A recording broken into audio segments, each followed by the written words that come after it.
A good day to do some shout outs with this bright light behind me. I'm kind of trying to block it. Is it the sun? It's going to be a hot day here in Utah, but it's always a hot day if you can't identify with cliquey churches. Okay? When I say clique, there's not just gangs out on the streets. There's gangs in churches. Meaning, if you don't conform, bye-bye. There won't be any discipleship, meaning people that will teach you about the kingdom. It's just cliques. Now, I'm sure there's cliques everywhere. I mean, they're in high schools, they're in preschools, they're with teachers, they're with the police department, they're with a lot of things. But people that actually confess God, and they're just begging you to come to their church to reject you. Oh, hurry and come so we can reject you. It's such an obvious. I have been in so many churches, and I've got good things to say and bad. The good things are you yourself are looking for teachings. With the teachings, could we have the walk with it, the action, the fruit? Well, I'd hope so. But trust me, it's not always there. I've gone to church with Mennonites. I've been to church at Baptist church. I've been to church with Mormons. I've been to church. I haven't really attended Catholic churches. I grew up with a lot of Catholic friends. Love their churches. Love the sound of walking in the big, gigantic churches, candles going. But I don't have to pray to a Mother Mary to know my King. I can go straight to him. I don't have to hang around with born-again Christians that are just like so clumped up. You can't get through. You can't get around. You're not invited. There are so many Christian women that are so jealous. I mean, you can't even get near them. They're just like waiting.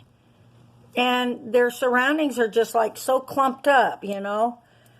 I just love the fact that I was able, as a single mother, I go back to some of the teachings of just life.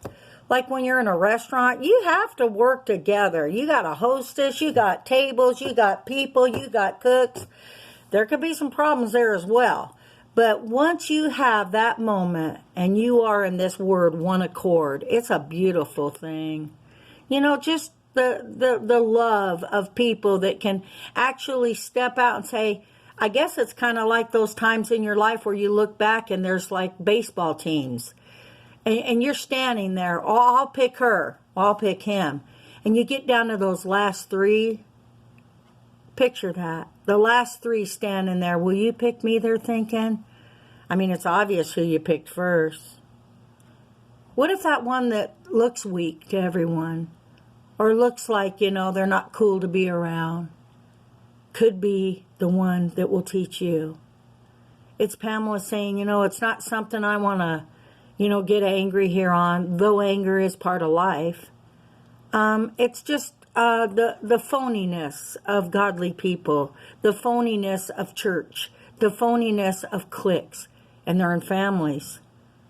You know, if you know too much about someone, push them away. They might not want you around, you know, because, you know too much. But to know a lot about someone and actually see that change and be with them alone and say, wow, you know, you're calmer, you have peace, you have love. It's a beautiful thing. But back to the churches that want you to conform. I'm talking about clothes. I'm talking about head coverings. I'm talking about how you talk, don't talk, what you wear. I have friends that are in churches that is their choice, not to wear gold, not to wear makeup, not to comb their hair. For me, I'm celebrating life. For me, if you go with the story behind the story, my grandmother is Jewish. She was from Poland. She lived in Chicago. They all went to Miami. Okay, my grandmother's sister, okay, she used to get off the plane, okay, in California from Miami. First of all, she had a box. I got to share this. She had a box that was yellow, okay, had palm trees all over it. And in this box were, they looked like hamburgers, but chocolate covered coconut patties. And they were just layered in tissue paper all the way down, like deep. Well, she used to get off the plane and hand me one. Do you want to know how much I respected and loved her? And she had big lipstick on, and her wrinkly bosoms were out with, jewelry on. She smelled good. I mean, these are the women I looked up to. I get that right to look up to. If you're Mennonite, Amish, and you're looking up to plain women that have old hands that have been scrubbing and working, that's good. But it's not necessarily for me. I like color. I like jewelry, and you know what's the most important thing? God is looking at your heart. No matter what you wear, no matter what you do, as far as, we don't want to go out, undressed or purposely and intentionally, I can say it right. Just dressing for obvious reasons, attention. You see a lot of it, but the first thing those people want to jump on you and say is, don't judge me. I mean, there's another thing I want to talk about, judging and observation. Can't we make an observation without people saying, you're judging me? And wear a cross. Oh, that really starts it. I get a lot of different feelings from different people. Like I said, I have Amish, Mennonite friends. I have Christian friends. I have people from all around that I stop by or maybe say hello to as a human being and showing love. And boy, you can feel that spirit just coming. The jealousy of Christian women. Don't get near my husband. And they get a little closer to their husbands when you walk in the church because you might sing well or you might have a gift. I mean, God's calling me to tell you today about being prepared for this type of people. That means on the job, in schools, cliques. They're ugly. They're really ugly. And so what we can do is just stay calm, be confident in who you are, and that's going to be the first step. Keep praying to God to help you to see your mistakes, to remove anything that, you can be critical. You can be self-righteous. All I want to do is do what this person told me years ago, is find the balance in everything. Do you want to know how difficult that is?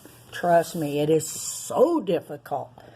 But it's Pamela just doing a lot of little random thoughts. And I have people that are in my family. They can't come with any other ideas or peace. So what's her next step? I'm going to ghost you to protect myself and all my lies. And so it's sad. We can love them. We can remember the good times, but we can also kind of look at ourselves and our mistakes. So we'll get back with you. But I did a couple shout outs today. I was in the mood, and it's going to be a great day today. And as Pamela was saying, do some art, figure it out. The kids aren't in school, so I went and I got a whole bunch of stuff for them to do some crafts.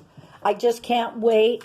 We're going to make little books, and I've got all kinds of stuff here. I've got cardstock paper and glues and glitters and pencils. It's going to be a great day. It's Pamela saying, God bless.